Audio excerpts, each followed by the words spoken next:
Well, earlier we heard from Paralympian Sophie Christensen about the importance of representing disabled people on TV.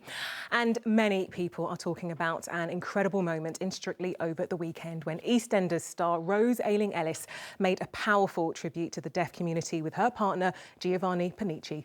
Take a look.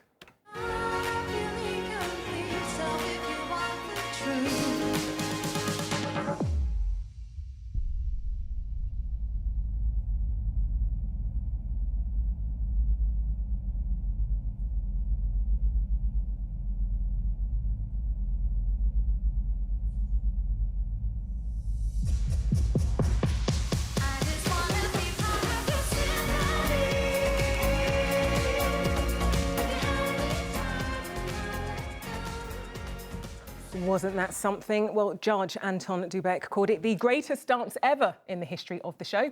And I'm joined now by Teri Devine, Associate Director of Inclusion at the Royal National Institute for Deaf People. Now, Teri, when I watched that, oh my goodness, literally, I was like, oh, goodness, I was absolutely blown away. What was it like for you watching it? Absolutely. So many people have commented on how fantastic it was. RNID and our supporters are all absolutely delighted at having Rose on the show. And the very moment that she did the quiet moment shows how the beauty of deaf people's quiet experience. So it demonstrated that to the hearing community. Can you explain to people who might not understand the difference it makes, including people living with disability, in anything, in everything? Absolutely.